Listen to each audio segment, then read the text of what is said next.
Dengan dibukanya tempat wisata, memang kita harapkan masyarakat ini tidak jadi euforia sesaat, kemudian beramai-ramai berbondong-bondong mengunjungi tempat wisata tanpa mempedulikan protokol kesehatan. Rasanya memang edukasi selama ini sudah diberikan kepada masyarakat. Prof. Pandu, masyarakat setiap hari juga selalu disuguhi dengan informasi apa yang harus dilakukan, baik dari pihak pemerintah, media, dan juga berbagai pihak selalu bersama-sama mengedukasi masyarakat. Sebenarnya kalau kita melihat apa yang terjadi hari ini di Car Free Day ataupun keramaian-keramaian di tempat wisata, sudah cukupkah edukasi ini kemudian tersampaikan di masyarakat, atau sebenarnya masyarakat butuh edukasi bentuk lain sehingga mereka jadi lebih sadar dan mematuhi aturan, Prof. Pandu? Iya, jadi edukasi itu kan nggak harus ceramah, tapi banyak kegiatan-kegiatan yang sifatnya edukasi.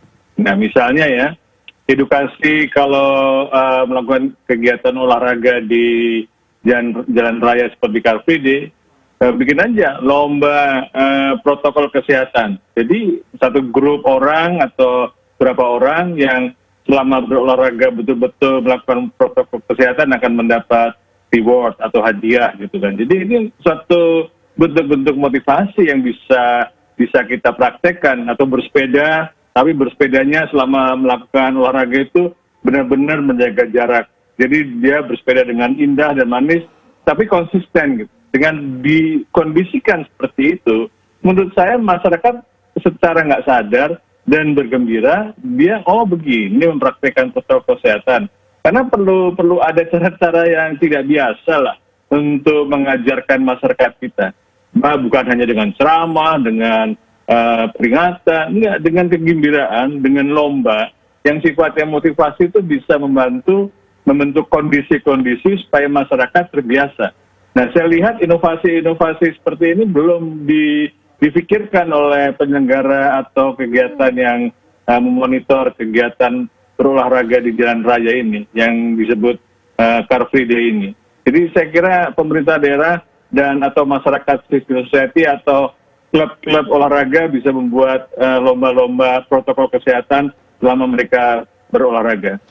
Prof. Pandu, selain menghadirkan inovasi mengenai panduan ataupun informasi kepada masyarakat mengenai bagaimana ini bisa berolahraga di Car Free Day ataupun saat mendatangi tempat-tempat wisata, apakah memang sudah waktunya bagi pihak pemerintah daerah juga termasuk Jakarta ini untuk bisa mengevaluasi kebijakan-kebijakan yang sudah ada mengenai pelonggaran ini? Karena kalau dilihat begitu tempat wisata dibuka, berbagai tempat kerumunan dibuka, kemudian banyak sekali masyarakat yang membanjiri ke tempat-tempat itu, Prof. Pandu. Iya, jadi saya kira memang pemerintah daerah sudah harusnya menyadari bahwa setiap pelonggaran itu harus dievaluasi terus. Apakah sudah masyarakat mematuhinya? Apakah penyelenggara tempat pariwisata juga sudah siap untuk memperlakukan protokol kesehatan?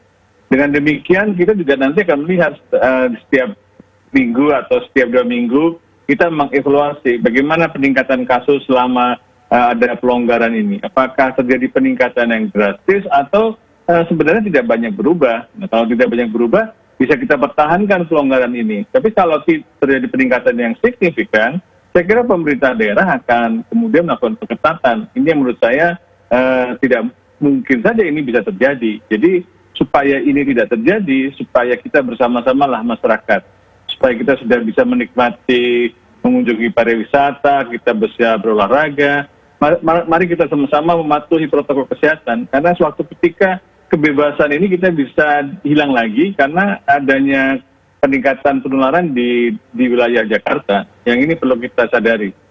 Baik, inovasi ataupun cara baru yang tidak biasa untuk bisa membuat masyarakat ini semakin paham mengenai apa yang harus dilakukan selama masa pandemi. Itu mungkin, Dok, menjadi kunci juga seperti kata Prof. Pandu bilang. Jadi setuju dengan Dr. Pandu Rewantani bahwa kita harus mengevaluasi dalam 1-2 minggu ini apakah dengan pembiasaan baru seperti ini masyarakat ini sudah bisa paham. Kalau ternyata ini kurang mempan, tentu secara sosiologis reward punishment harus kita lakukan. Apakah itu bentuk punishment yang sifatnya ringan, tentu teguran atau suruh push up atau suruh apa. Kalau itu juga tidak mempan, harus meningkat lagi, memang harus ada sanksi denda. Dulu pernah juga muncul bahwa harus denda 250.000 atau berapa. Kalau memang harus dilakukan seperti itu salah satu upaya bahwa manusia harus dibiasakan dengan punishment. Itu kan salah satu yang diperbolehkan dalam suatu tata cara untuk berperilaku. Baik, nanti kita akan bahas dok sebenarnya bagaimana bentuk punishment yang ideal sehingga masyarakat itu kemudian bisa waspada, kesadarannya meningkat dan juga bisa melaksanakan protokol kesehatan yang berlaku. Kami akan bahas setelah jeda berikut ini, kami segera kembali.